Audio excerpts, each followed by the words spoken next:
I've been thinking about the nature, how we're on a journey, and and what I do as a teacher is, I don't know, I'm an innkeeper, or I run the railway tracks or something like that. In some way a guardian of the journey, or even just of a certain station of the journey. And I think it can help us to realize that we don't have to be everywhere at once in our journey. It's alright if we're a bit crazy today, because who knows what tomorrow will be. Maybe tomorrow will be worse, It's like and who are we to decide?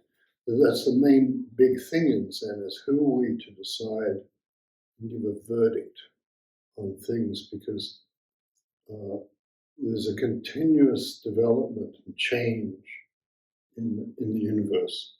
And phenomena are always manifesting themselves.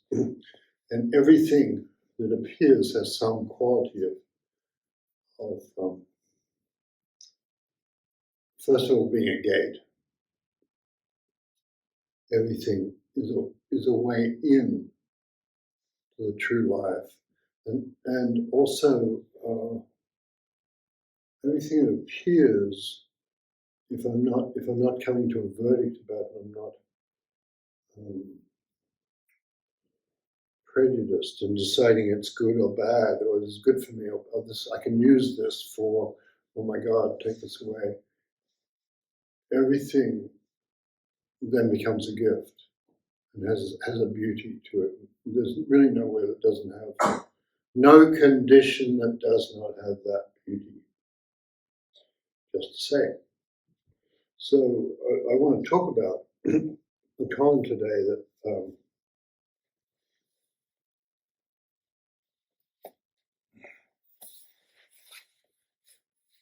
which is really a Koan. What is a Koan? It's a little story.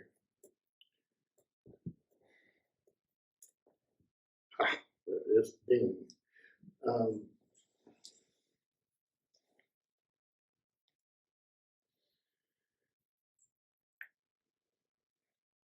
So a student asked his teacher, when the mother hen breaks in and the chick breaks out, actually, I'm going to back up a bit. The student asked the teacher, I'm breaking out of my shell, will you peck? And the universe is always pecking, isn't it? Somebody coughs, or your machine start up, or I don't know, you feel the carpet under your feet. Peck, peck, peck, peck, peck, peck. And then, so I am breaking out of my shell, will you peck? So the chick is pecking. So the student says, I'm breaking out of my shell, will you peck? Hey, help me out here, And the teacher says, but will you survive if I do? And there's a kind of, in the teacher's comment, there's a kind of trust in the organic development, There's a certain stage where you need a peck, but if you peck too early, it's not so good. And then the student said, if I didn't survive, people would laugh at me. And you can tell the teacher thinks, uh-oh. It's like, that's a deeply clueless comment. It's like, some people will laugh at you, that's the problem. But we'll get to that, because that's a really important part of the journey, when we stop being worried that people will judge us. But if I didn't survive, people would laugh at me. And he says, oh, you really are in the weeds, like a tennis ball. It's become, I can't find you, you're there in the weeds. So it's sort of it's an interesting thing. And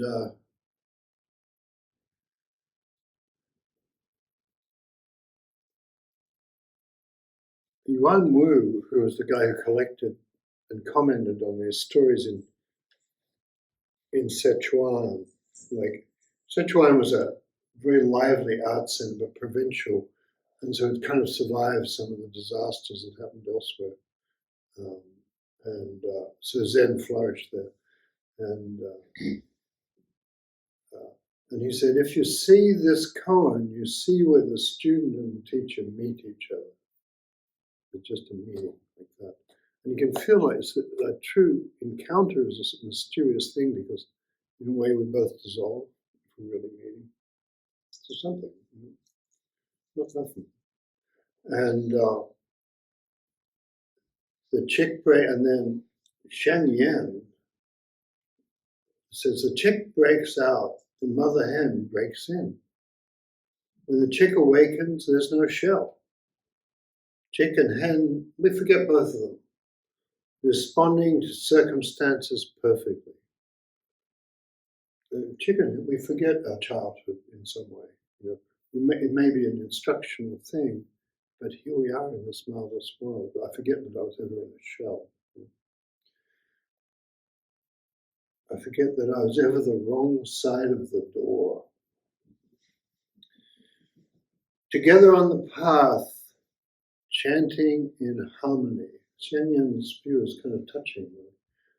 Together on the path, chanting in harmony, walking alone through the wonderful mystery. Walking alone together. Kind of cool. Walking, that's what we do. We walk together through the wonderful mystery. Why is it a mystery? Well, we can't ever pin it down. So if you hadn't noticed that, like, I'm sorry if I blew your, it was a spoiler.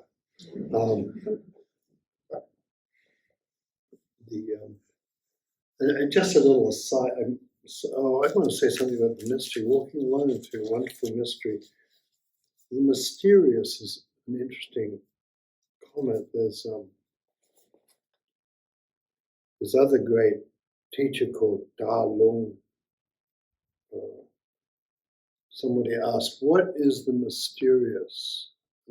And Ta Lung said, the breeze brings the water's voice close to my pillow. The breeze brings the water's voice close to my pillow. The moon carries the mountain's shadow near my bed. You have that feeling sometimes. You'll step outside in the moonlight and everything is there. There's not anything not there. Anything you would want, anything you need. There's no, you have no karma that you're carrying. There's no mistake you've ever made. There's a perfection in the night. And you know, it's kind of nice just to say. And so on the journey, you'll get times like that. You know, where everything in a way opens up in your heart. You know. Other times it will just be hard, but that's the mysterious too.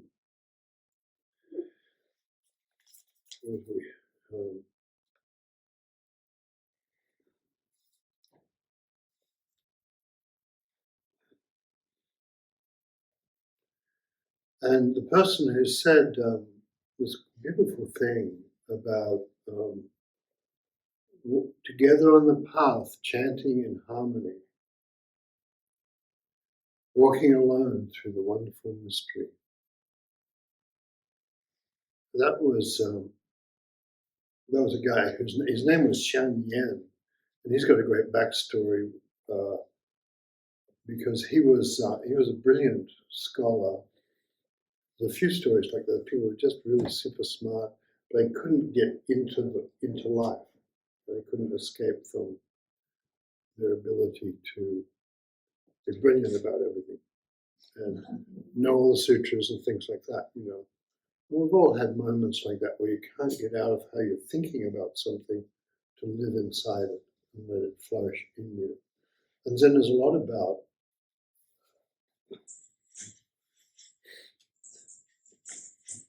getting out of what I'm thinking about something so that the universe, I'm absorbed in the universe, and there's not a me in the universe. Like and so anyway, this Xianlan was a bright student, and he kept talking to his teacher. And his teacher said, "Well, you're brilliant, and I kind of like you and stuff, but you don't know what you're talking about, Excuse me. So you don't know what you're talking about." And he said, "Well, how do you know?" And so he gave him the koan of 6 ancestors koan. What is your original face before your parents were born? Quickly, without thinking of good or evil, what is your original face before your parents were born? What's your original face is sufficiently difficult, so we can just keep that. And what is the original face before my parents were born? And you can tell looking in the mirror is not going to help you find out. So it's a beautiful, strange koan. And so what it does is it stops our usual ways of thinking about things, so something else has to happen. It's like the old sweet olive blossoms in that way. I'll die, you'll die, we'll be 2 heaps of ashes. Where will we meet then? In the place where your original face before your parents were born. So like that. So the strange marvel of the universe when we're not trying to put it in pigeonholes is tremendous. So anyway, and so the Xiangyan's teacher thought, I'll try it. It might help, And he looked up. He had a big library with him. The temple had a library, so he looked through everything. He speed read the ancient classics, looking for an answer, and he couldn't find it, And but even that was a kind of practice he was doing, just looking, searching for something about the original face. And it's a famous saying, it's a famous koan that 6 ancestor invented on the spot when his life was threatened, actually. But we'll just leave that there. And so he couldn't. Xiangyan just didn't know what to do about this and just couldn't get a hold of it. And so he came to the teacher and said, "You must tell me. This is driving me mad. I'm just up, losing sleep, and I'm up at night. And what is my original face before my parents were born?" And his teacher said, "Well, I could tell you, but you would blame me later." And so there's a certain, we take from that not that the teacher's being smart or tricky or kind-hearted, it's just there's a certain part of the work that the guide can offer coaching for that is ours to do. And that's very important. We may not look like we're making much progress, but it's ours to do, and we have to trust the light that's in us. We have to trust that one foot after the other that we're doing. It's a tremendous thing. If you can do that, everything changes. And then, and so he gave up, and he went away, and the koan belonged to 6 ancestors. He found the 6 ancestors' grave, and it was sort of untended and overgrown. So he started, making a garden and pulling the weeds and sweeping the garden, a little bit of gravel and stuff. And he decided he'd live a humble life there, rather than trying to be an enlightened master or something. He'd be a gardener, basically. And you can understand that impulse. It's kind of nice. What's wrong with being a gardener? It's like it's a very deep Chan and Taoist thing. That might be perfect. What's wrong with being a grandmother or a school teacher or anything like that? And so he's gardening away, and then famous story, he sweeps the garden. He's sweeping the gravel garden, and a pebble strikes the bamboo and goes tock like that, and that's the peck, and it wakes him, and he's just there alone. Wow. And he has this crashing awakening experience. And so he rushes back to his teacher, Guishan, and he says, one talk, and I've forgotten all I knew. He says all this other eloquent stuff that I won't repeat. But one talk, and I've forgotten all I knew, is pretty good. And you can tell it's sort of related here. When the chick breaks out, the mother hen breaks in. When the chick awakens, there's no shell. Chick and hen are both forgotten. I forgot my teacher, I forgot myself as a student, I forgot all that. Walking alone together on the path, chanting in harmony, walking alone through the wonderful mystery. Wonderful mystery seems a bit overdone, doesn't it, in translation? Walking alone through the mystery. A little editing. So, walking alone through the mystery. So, and then Xiang Yan also was a person who had a great koan, which is koan. I haven't taught much recently, but I used to love to teach because it shows the predicament of life. You're someone up a tree. You're up a tree, a very high tree, probably I would say a coastal redwood, and you're up a tree, hanging from a branch by your teeth, and your arms can't reach a branch, and your feet can't find any part of anything, the trunk.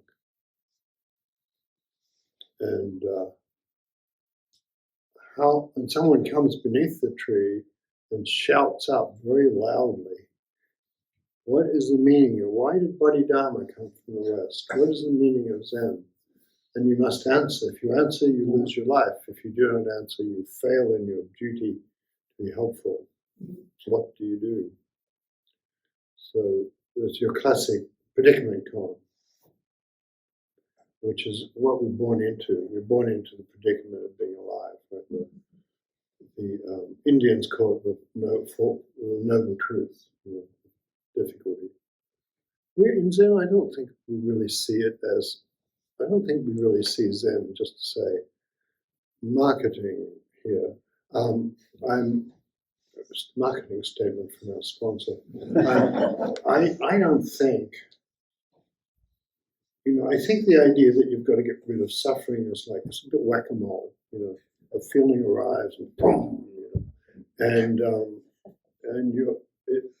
so you can tell there's something persuasive. But if I didn't feel stuff, I wouldn't feel bad, right? And if I didn't fall in love, no one would ever leave me. That sort of thing.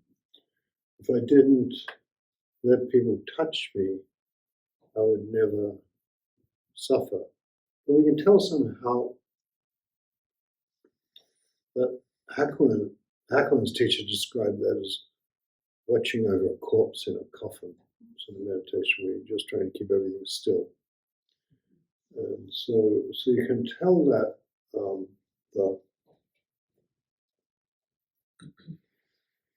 in Zen, the predicament is entered, the door is entered. You're hanging from a branch by your teeth, just, hang there. That too is the gateway. Whatever the predicament you have is the gateway. And in this case, it's this guy feels like he needs to break out of his shell. And the teacher says, I don't know, no. Teacher doesn't eye roll, not really, not mocking, but it's like, what we want isn't always what's going to help. So, I was just thinking of my, it's hard to say why we come to Zen, but I know I just heard about the way, and it was very strange because I didn't know why. I just wanted to do it. I heard about Tibetan teachers coming to town in this kind of provincial, northern, kind of difficult town, sort of like the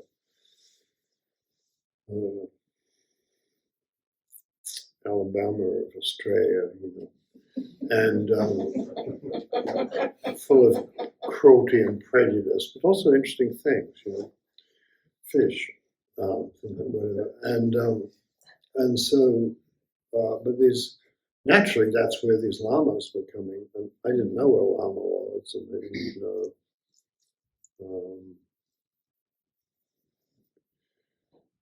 I didn't know. I'd heard about Buddhism, of course, but I hadn't really. I didn't know anything about it. I'd heard about Buddhism the way one had heard about, I don't know, lots of things, and I didn't know what it meant or what it was about, and I hadn't really meditated. I didn't know anything about meditation, and so I just, my friends, not a friend even, an acquaintance I met on the street corner, started saying, "Well, what are you up to?" "Oh, I'm going to meet these lamas. They're coming for a retreat." "What's a lama? What's the retreat?" And she told me about them, and so I immediately asked, "Oh, you wouldn't have a number for them, would you?"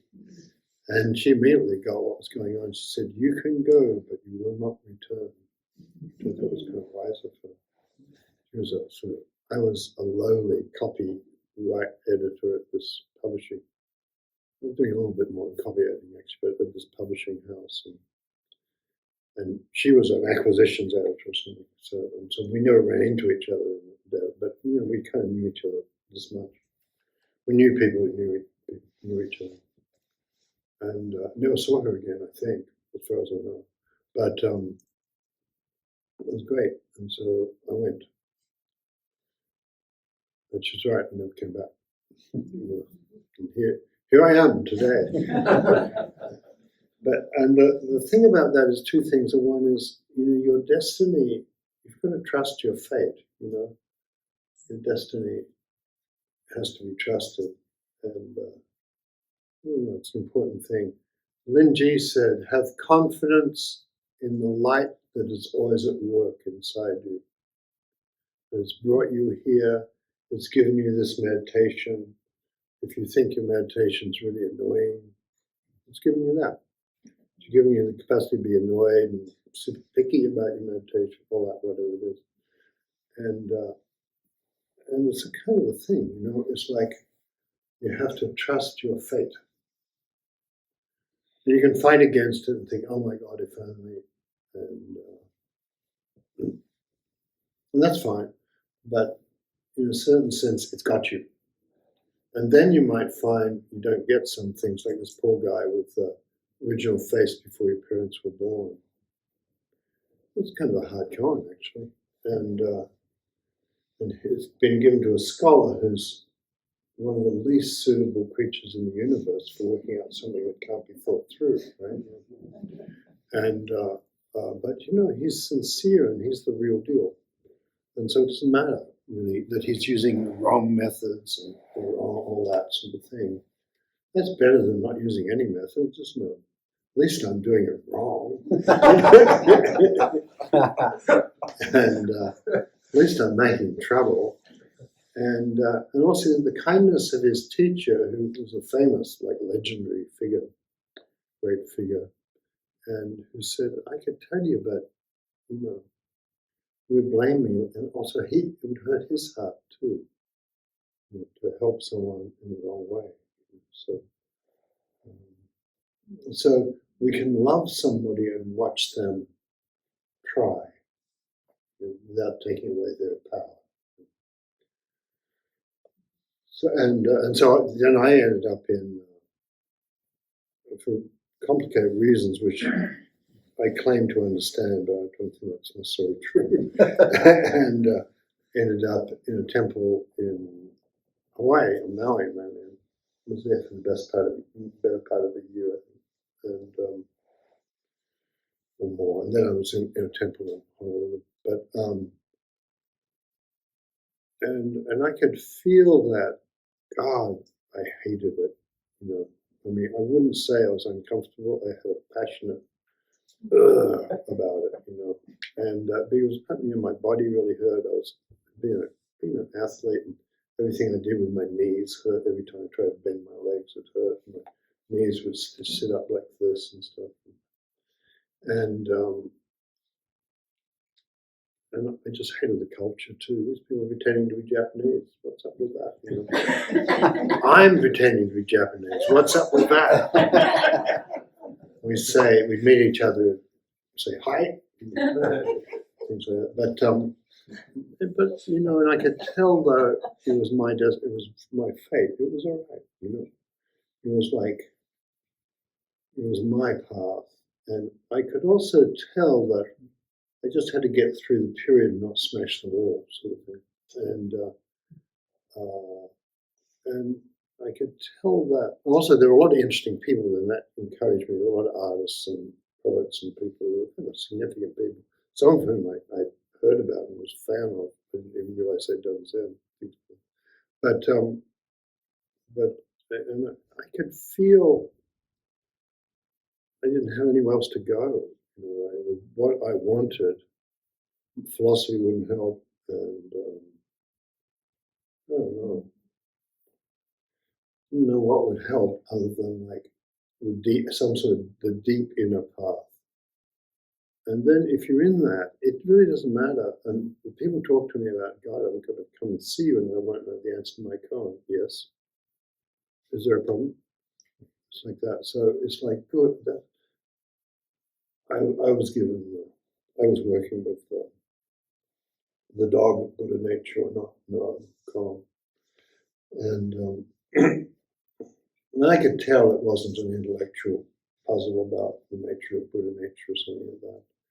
I could tell somehow it was something I had to enter and undergo, but I didn't know how to do that.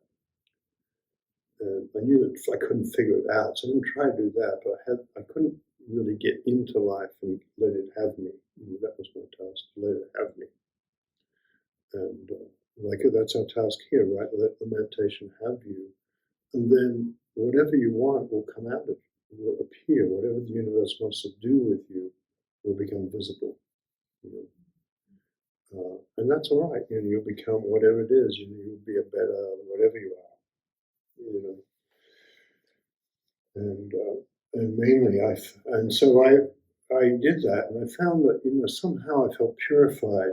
Gradually, very gradually, and I also culturally I'd come out of a fairly tough political kind of world in Australia. I was working for land rights, very streety people, and did everything in a pub.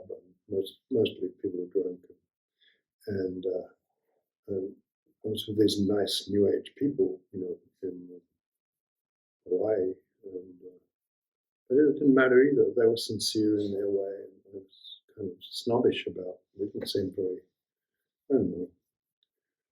But then I wasn't very clued into their world, so they were very kind to accept someone like me, and so not be very judging. And I found their kindness interesting, because the word I came out was kind of tough, but it wasn't kind. And so that was anyway. I just thought, well, I just want to stay out of a big war over how much peanut butter we should have in the Zendo and things like that. So how the coffee should be, and I decided I was not going to have anything to do with that because I knew that wasn't going to help me get away. And so then I just sort of, in a way, and I could tell something was changing, but I could tell I couldn't answer it. So I just go into the teacher every time the teacher had an interview. I'd just go in. In those days, you did full bow, Japanese style. Full bow at the door, on the mat, full bow. My koan is, I do not know the answer. And the teacher would, sometimes say something kind, but now I just, take you in and ring a bell and you go back. So that would be the length of the psychoanalytic session. And but it was, and I realized after a while it was beautiful. It was just like that guy sweeping the garden.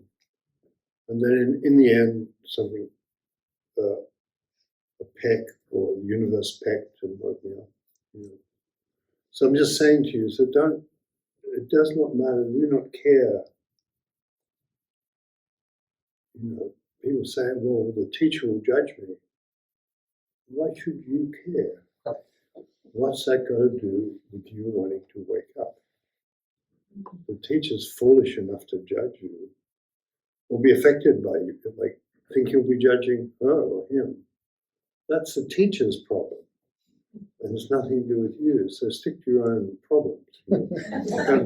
Don't be importing things and paying customs duty and stuff. So and so you come in, and I would say, I would do my bow. My Koan is, in those days we couldn't move because we was being Japanese, and I do not have an answer. But he could look at me and say I didn't have an answer,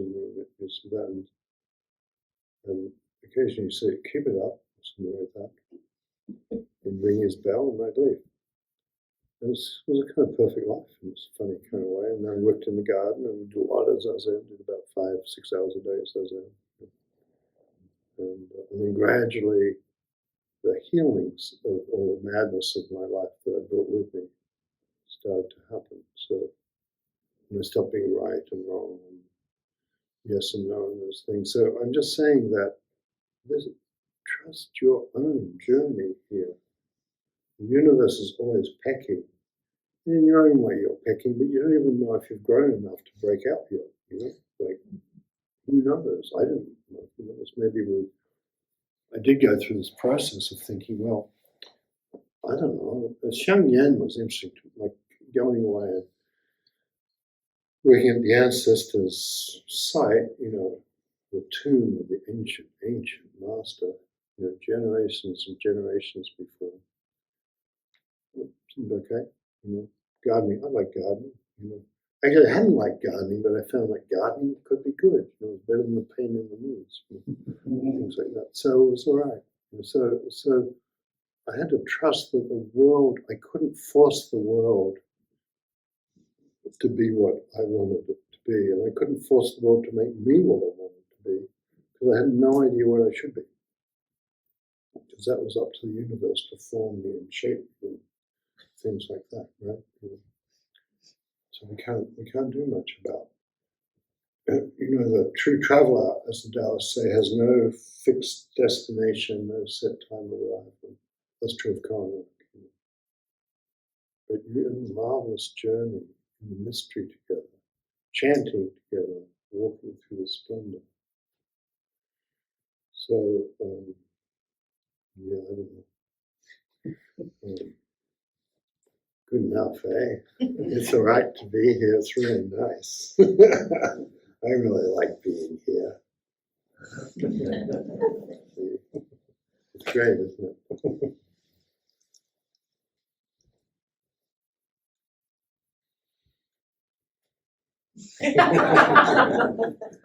The whole of the universe in your heart, in your own.